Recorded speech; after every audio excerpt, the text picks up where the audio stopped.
Audio Jungle.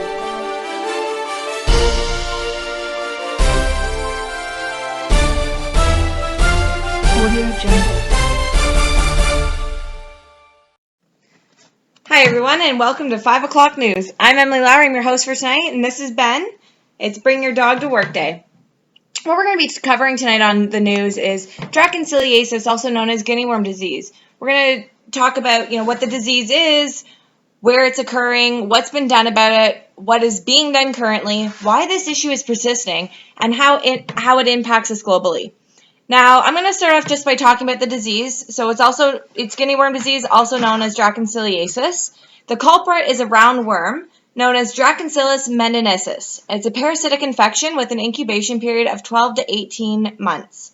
There's no treatment and no vaccine. So oftentimes for the first year, the initial symptoms are not often noticeable. However, after the first year, individuals might experience headaches, an itchy rash, nausea, vomiting, diarrhea, and the development of a blister. So that blister can form anywhere in the body, but often happens in the lower parts. The individuals often experience burning, and when the blister bursts, they immediately want to relieve that pain. So oftentimes what happens is they'll immerse their lower extremity into water. So I'm going to just turn you over to CDC's life cycle of the disease, of the infection. And oftentimes after they immerse their foot into the water, you can see that the worm releases larvae into the water, thousands of larvae at a time, and it contaminates that water source. So this often happens in the lower developed countries, those that don't have access to safe drinking water or healthcare. However, you might be wondering, do people die? The death rate's low, but disability is often common. So during the removal and recovery, often people can't go to work with animals, or return back to school. It can last 8.5 weeks, all the way to permanent, depending on how bad the infection is. And there can be secondary complications with this if the worm is not removed properly. Things like sepsis, abscesses, infections, cellulitis, and more. Now, what we're going to do is talk about the history of what's being done, so I'm going to pass it over to you, George. Hi, and now this is George Matulis over here. So I'm the historian on the disease that we're looking at. And now I'm going to discuss basically what they have done in history, dating all the way back in 1980 to try to eradicate guinea worm disease, also known as draconcelliasis. So the global campaign to eradicate guinea worm disease began in 1980 at the U.S. Centers for Disease and Control and Prevention. CDC suggested that the eradication of guinea worm disease would be an ideal indicator of success for the United Nations International Drinking Water Supply and Sanitation Decade, because it was believed that people could only get guinea worm disease by drinking contaminated water. This time period occurred 1981-1990, dating back in history.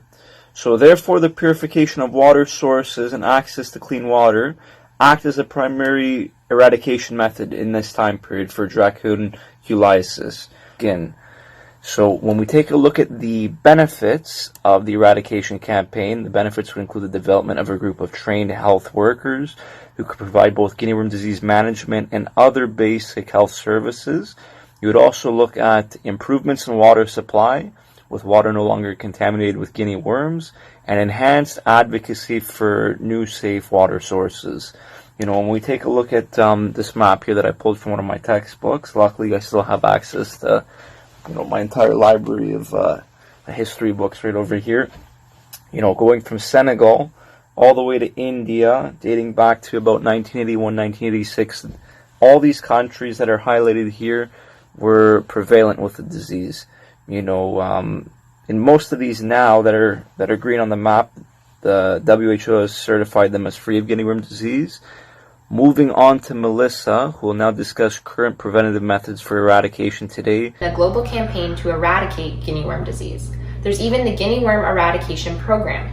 which assist the Ministry of Health in each country to provide different guinea worm disease interventions. The Guinea Worm Eradication Program is an eradication effort based on behavioral changes through health education and interventions. When people are given the tools and education, there is a dramatic decrease in the cases. This is a cost-effective way to prevent guinea worm disease. And in order for the eradication programs to work, there needs to be a level of intervention, delivery, and surveillance which surpasses the level of disease control programs. Case containment and sensitive and specific surveillance are fundamental to this strategy and foundational for the program interventions. The goal of eradication programs is to determine where the disease is coming from so they can interrupt the transmission as rapidly as possible.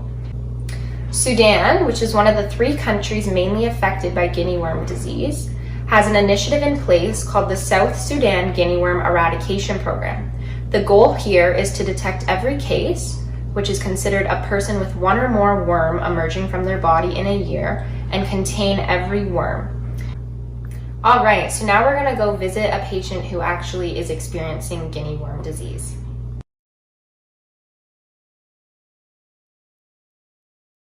This patient is experiencing the guinea worm coming out of their foot, so we're going to cut to Chris, who's going to tell us about why the disease persists and where. Sorry for the graphics. Hi folks, my name is Chris, and I will now be talking about why this issue persists. So, guinea worm disease persists due to drinking stagnant water being contaminated with parasite-infected fleas, just like so. The lack of access to clean drinking water continues the cycle of infection from one host to another. Once the host drinks unsterile contaminated water, the guinea worms enter. And after about a year of infection, there's typically a burning pain in the lower leg. People soothe this by putting their lower extremity into the body of water, which releases more larvae into the water and restarts the cycle. So as you can see, this is the guinea worms coming out the lower extremities. Oh no! And finally, most of these cases are found in Angola, Chad, and South Sudan, as you can see here. So the access to clean water would eradicate this issue of guinea worms. Thank you. And now off to Sadia. The impact of Draculitis on the public health is a function of length of disability, severity of illness, the village attack rates, and its seasonality, as well as shutting down schools.